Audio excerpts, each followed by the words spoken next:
국정원 이야기부터 먼저 하겠습니다.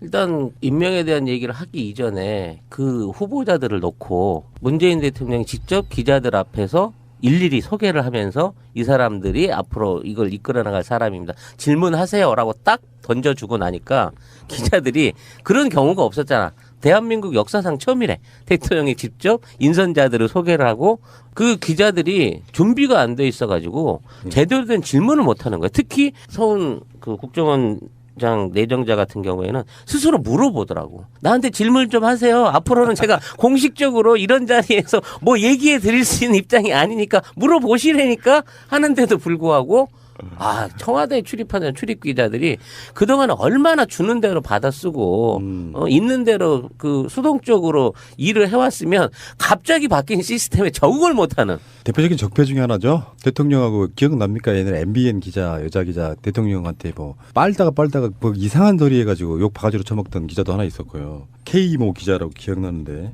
서훈 국정원장이 1980년에 국정원에 입사래. 그 회사라 자기들도 회사라고 그렇죠. 부르더라고. 무슨 기업 뭐 이렇게 부르잖아요.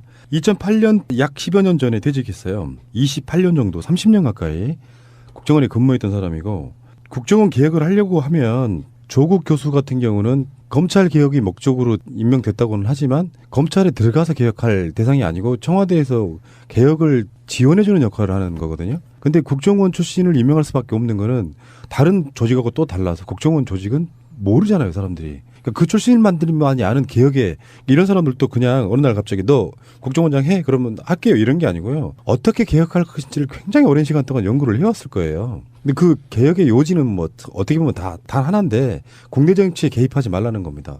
국정원이.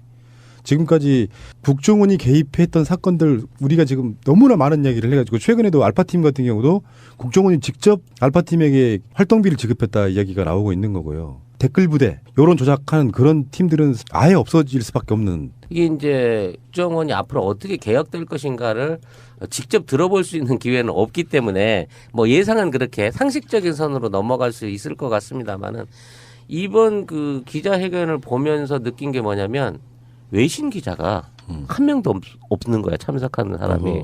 왜 없나 했더니 하도 국정원 아니 청와대에서 그 브리핑을 안 하고 기자회견을 안 해주니까 다 철수를 시켜버렸다는 거야. 파견돼 와 있던 특파원들을. 그래서 부랴부랴 이제 사람들을 뽑아갖고 다시 보내고 있다네. 예, 이제 이런 취재에 응할 수 있도록. 그만큼 청와대가 국정 운영에 관련된 국민과의 소통이 전혀 없었다는 단편적인 예가 거기에 있는 거거든요. 근데 서훈 국정원장 같은 경우에는 그 국정원 3차장까지 했었다고 해요. 뭐 실무자이고 직접 할 수 있는 분이기 때문에 이분이 할 수 있는 그 어떤 개혁이 기존에 있는 구 인사들, 과거 정부는 그랬단 말이야. 이명박 정부는 호남 출신의 국정원 직원들을 거의 싹쓸이해서 해고를 시켰단 말도 있었고 매 정부나 국정원장이 바뀔 때마다 검찰에서 많은 사람들이 그쪽으로 옮겨가거나 사람들에 관한 물갈이 교체 같은 게 있었는데 이번에는 그런 인적 쇄신이 아니라 시스템 자체로 쇄신을 해가지고 지금 있는 국정원 직원들이 제대로 된 업무를 할 수 있는 댓글 같은 거 안 달고 선거운동 동원 안 되고 후보자나 중요 인물들 사찰 같은 거 안 하고 제대로 된 정보 업무에 활용될 수 있다라는 시스템을 난 이걸 좀 공개를 해줬으면 만들어줬으면. 사람들도 그냥 어느 날 갑자기 너 국정원장 해? 그러면 할게요. 이런 게 아니고요. 어떻게 개혁할 것인지를 굉장히 오랜 시간 동안 연구를 해왔을 거예요. 근데 그 개혁의 요지는 뭐 어떻게 보면 단 하나인데 국내 정치에 개입하지 말라는 겁니다. 국정원이. 지금까지 국정원이 개입했던 사건들 우리가 지금 너무나 많은 이야기를 해가지고 최근에도 알파팀 같은 경우도 국정원이 직접 알파팀에게 활동비를 지급했다 이야기가 나오고 있는 거고요. 댓글 부대, 여론 조작하는 그런 팀들은 아예 없어질 수밖에 없는. 이게 이제 국정원이 앞으로 어떻게 개혁될 것인가를 직접 들어볼 수 있는 기회는 없기 때문에 뭐 예상은 그렇게 상식적인 선으로 넘어갈 수 있을 것 같습니다만은 이번 그 기자회견을 보면서 느낀 게 뭐냐면 외신 기자가 한 명도 없는 거야. 참석하는 사람이. 왜 없나 했더니 하도 국정원 아니 청와대에서 그 브리핑을 안 하고 기자회견을 안 해주니까 다 철수를 시켜버렸다는 거야. 파견돼 와 있던 특파원들을. 그래서 부랴부랴 이제 사람들을 뽑아갖고 다시 보내고 있다네.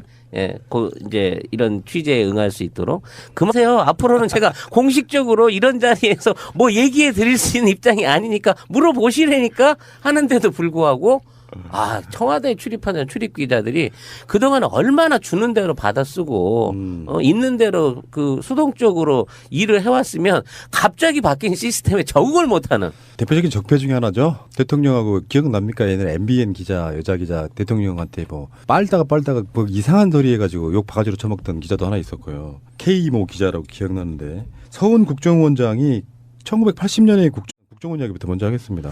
일단 임명에 대한 얘기를 하기 이전에 그 후보자들을 놓고 문재인 대통령이 직접 기자들 앞에서 일일이 소개를 하면서 이 사람들이 앞으로 이걸 이끌어 나갈 사람입니다. 질문하세요라고 딱 던져주고 나니까 기자들이 그런 경우가 없었잖아. 대한민국 역사상 처음이래. 대통령이 직접 인선자들을 소개를 하고 그 기자들이 준비가 안 돼 있어가지고 제대로 된 질문을 못 하는 거야. 특히 서훈 그 국정원 내정자 같은 경우에는 스스로 물어보더라고. 나한테 질문 좀 하세요. 국정원에 입사래. 그 회사라고 자기들도 회사라고 그렇죠. 부르더라고. 무슨 기업 뭐 이렇게 부르잖아요.